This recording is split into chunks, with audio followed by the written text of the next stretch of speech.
Praise the Lord. எனக்கு அன்பான தேவ பிள்ளைகளே, இன்றைக்கு நாம் தமிழகத்தினுடைய தேர்தலை எதிர்நோக்கி காத்திருக்கிறோம்.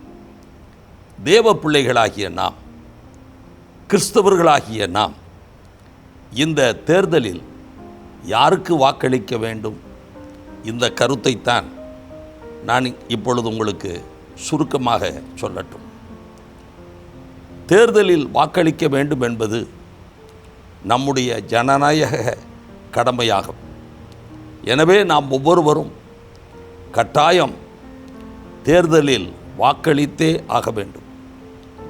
ஆண்டவர் கிருபையாய் இறங்கி நமக்கு இந்த கடமையையும் ஓட்டு உரிமையையும் கொடுத்திருக்கிறார். மக்கள் சேவை செய்வதற்காக, மக்களுக்கு தொண்டு புரிவதற்காக வேட்பாளர்கள் களத்தில் இருக்கிறார்கள். அப்படிப்பட்ட ஒரு சூழ்நிலையிலே தான் நம்முடைய தேசம், இந்த உலகமே போய்கொண்டு இருக்கிறது. தேவ பிள்ளைகளாகிய நாம் தேவனால் தெரிந்து கொள்ளப்பட்டவர்கள், தேவனுடைய அழைப்பை பெற்றவர்கள்.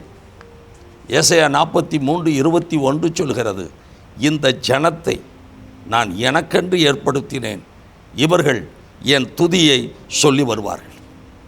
இந்த வேத வசனத்தின்படி நாம் தேவனை துதிப்பதற்கும் தேவனை ஆராதிப்பதற்கும் ஆண்டவர் அவருடைய ராஜ்யத்தை கட்டும்படி, சத்துருவாகிய பிசாசின் ராஜ்யத்தை இடித்து நிர்மூலமாக்கும்படி தேவனாலே தெரிந்து கொள்ளப்பட்டிருக்கிற தேவ பிள்ளைகள் தான் நீங்களோ நானும். 1 பேதுரு 2:9 சொல்லுகிறது, நம்மை அந்தகாரத்தினின்று ஆச்சரியமான ஒளிநடத்திற்கு வரவழைத்தவருடைய புண்ணியங்களை அறிவிக்கும்படி தெரிந்து கொள்ளப்பட்ட சந்ததியாயும் ராஜரீகமான ஆசாரிய கூட்டமாயும் பரிசுத்த ஜாதியாயும் அவருக்கு சொந்தமான ஜனமாயும் நாம் இருக்கிறோம். என்ன ஒரு பாக்கியம் பாருங்கள், உங்களுக்கும் எனக்கும். எனவே கிறிஸ்து இயேசுவின் சுவிசேஷத்தை பறைசாற்றுவது, பிரஸ்தாபப்படுத்துவது, கிறிஸ்துவின் சபையை கட்டுவது, தேவாலயங்களை கட்டுவது, ஆத்துமாக்களை கொள்ளை கொள்ளையாக ஆதாயப்படுத்துவது, இதுதான் உங்களையும் என்னையும் ஆண்டவர் தெரிந்து கொண்டதின் நோக்கம். நம்மை தம்முடைய பரிசுத்த ஆவியினால் முத்திரை போட்டதற்கும் நோக்கம் அதுதான். ஆகவே தேவனுடைய ஊழியத்திற்கு, சுவிசேஷ பணிக்கு அனுகூலமான ஒரு ஆட்சி நம்முடைய தமிழகத்திலே மலர வேண்டும் என்பதற்காக நாம் பாரத்தோடு ஜெபிக்க வேண்டும். இதைத்தான் மனதிலே நாம் வைத்து வாக்களிக்க வேண்டும். எந்த கவர்மெண்ட் வந்துச்சுன்னா கிறிஸ்தவ சபைகளுக்கு, கிறிஸ்தவ ஊழியங்களுக்கு, சுவிசேஷ பணிக்கு, ஆத்துமாக்களை ஆதாயம் பண்ணுவதற்கு தடையில்லாத ஒரு அரசாங்கம் என்பதை நாம் கருத்திலே கொண்டு வாக்களிப்பது மிகவும் முக்கியமாகும். ஏனென்று சொன்னால், இன்றைக்கு வட இந்தியாவிலே சில மாநிலங்களிலே கிறிஸ்தவ மிஷனரிகள் அடிக்கப்படுகிறார்கள், சிறைச்சாலைக்குள்ளே அடைக்கப்படுகிறார்கள், சிலர் கொல்லப்படுகிறார்கள். கிறிஸ்தவத்திற்கு எதிராக, கிறிஸ்தவ சபைகளுக்கு எதிராக, கிறிஸ்து இயேசுனுடைய சுவிசேஷ பணிக்கு எதிராக அங்கே சம்பவங்கள் நடந்து கொண்டு இருக்கிறது. காரணம் என்ன?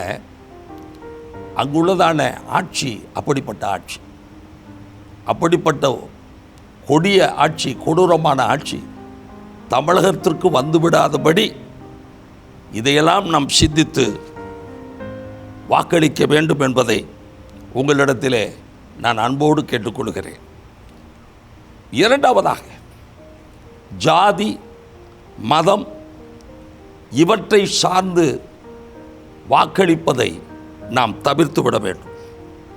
மூன்றாவது, இந்திய தேசத்தினுடைய அரசியல் அமைப்பு சட்டங்களுக்கு எதிராக செயல்படுகிறவர்களுக்கு, செயல்படுகிற கட்சியோ வேட்பாளர்களை யாராயிருந்தாலும் அவர்களுக்கும் நாம் ஒருபோதும் வாக்களிக்கக்கூடாது.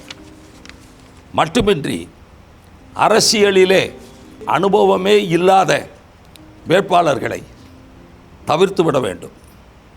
அதே போல் ஊழல்வாதிகளையும் நாம் தவிர்த்து மிகவும் கவனமாக, ஜாக்கிரதையாக, மிகுந்த ஜெபத்தோடு சிந்தித்து நாம் வாக்களிக்கும் பொழுது தேவனால் தேர்ந்தெடுக்கப்பட்டவர்கள் நம்முடைய தமிழகத்தை ஆளுகை செய்ய ஆண்டவர் அனுக்கிரகம் செய்வார்.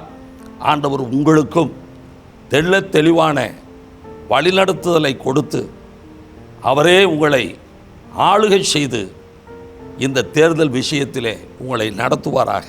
God bless you. Praise the Lord.